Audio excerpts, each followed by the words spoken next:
that God is love itself. He loves people in the most perfect way in this world. He created us, gave us what we truly need, and helps and guides us to walk on the best path to peace and happiness. So, how do we obtain this path? According to self-determination theory, human happiness is built upon three core psychological needs: autonomy, competence, and relatedness. First is autonomy. Autonomy means I am able to make my own decisions. My life is under my own control.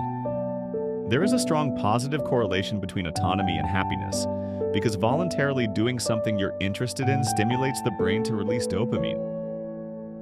Dopamine not only activates the brain's reward system, thus increasing intrinsic motivation while doing the task, but also enhances focus and strengthens long-term memory. So, when a person feels they can control their behavior, they are more likely to engage proactively and put in more effort. In contrast, if someone is externally forced, they are likely to lack motivation and may even develop resistance. This is why God gives us free will. Those who are spiritually hungry and freely choose God are often more joyful than those who are forced into the church. Next is competence. On the surface, this appears to mean I can do it, I'm capable, I am valuable. When God created humanity, He said, "Be fruitful and multiply, fill the earth and subdue it." This statement contains the very root of competence. God created humans to have the ability to manage the world, granting them the authority to participate in naming, building, planting, ruling, and governing. Why does having this kind of management ability make people happy? Think about it. When you're at work, if you have professional skills and can generate value for the company, gaining the favor of your boss and the trust of your colleagues, do you not feel that you are valuable and feel deeply joyful? At its root, the reason we gain joy from competence is because competence equals a response to being trusted, plus the experience of successful completion. In other words, competence is actually a relational two-way interaction. Just like when your company trusts you and gives you greater authority to manage others, you feel honored, and your sense of self-worth increases. In the same way, in our relationship with God, God trusts people, gives them authority to bless others, and when others are helped, they in turn affirm and bless us, thus increasing our competence and sense of purpose. Finally, there is relatedness.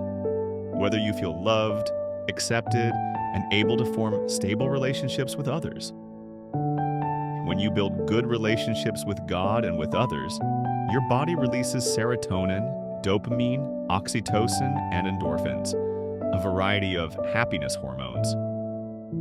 When a person feels loved and accepted, they gain tremendous inner strength to overcome their own weaknesses. In other words, aside from autonomy, which requires our free choice, the other two, competence and relatedness, are both relationally rooted. Let's reflect on this. God is all-powerful. He doesn't need human participation to accomplish His plans. So why does He invite people to join His work? For example, God could have destroyed Sodom and Gomorrah by Himself without saying a word, but instead He specifically went to tell Abraham so Abraham could know.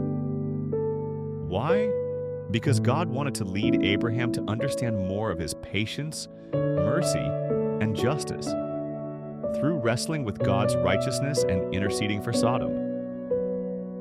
This not only deepened Abraham's trust and intimacy with God, but also awakened his empathy and kindness, guiding him to intercede for others and helping him learn how to build relationships with people. God loved us first, so that we might choose to love Him. And because we love Him, we also love those whom He loves. This makes it easier for us to forgive others and build better relationships. Therefore, the original intent behind God creating us is this. Through free choice, we form better relationships, and this becomes the best path to happiness. Freely choosing to love God brings greater joy than passive obedience. Moreover, participating in God's plan gives us a deep sense of honor and infuses our life with sacred meaning.